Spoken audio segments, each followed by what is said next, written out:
বাংলাদেশে আবারও জাতীয় নির্বাচন ঘিরে তৈরি হয়েছে রাজনৈতিক বিতর্ক ও প্রশ্নের আবহ। গণ অভ্যুত্থানের মধ্য দিয়ে ক্ষমতাচ্যুত হওয়া আওয়ামী লীগের অংশগ্রহণ ছাড়াই এগোচ্ছে আসন্ন জাতীয় সংসদ নির্বাচনের প্রস্তুতি। এই প্রেক্ষাপটে নির্বাচনটি শেষ পর্যন্ত কতটা অংশগ্রহণমূলক ও অন্তর্ভুক্তিমূলক হবে তা নিয়ে আলোচনা থামছে না।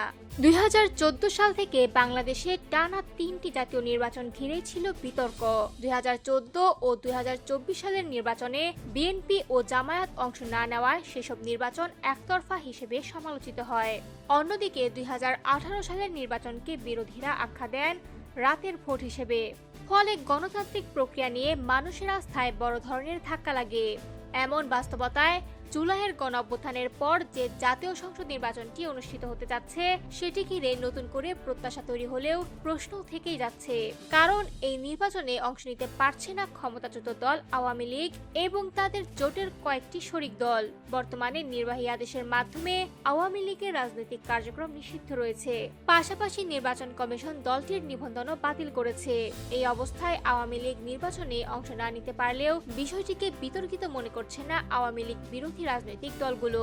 তাদের মতে গণ অভ্যুত্থানের মাধ্যমে গড়ে ওঠা এই রাজনৈতিক বাস্তবতায় আওয়ামী লীগের অনুপস্থিতি স্বাভাবিক, বরং তারা দাবি করছে এই নির্বাচন অন্তর্ভুক্তিমূলক ও অংশগ্রহণমূলক হবে।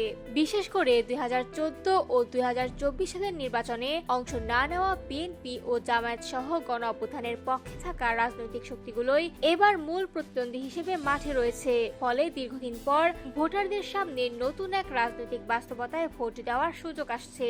তবে শেষ পর্যন্ত এই নির্বাচন জনগণের প্রত্যাশা পূরণ করতে পারে কিনা তা নির্ভর করবে ভোটের স্বচ্ছতা, নিরাপত্তা ও ভোটারদের সক্রিয় অংশগ্রহণের উপর।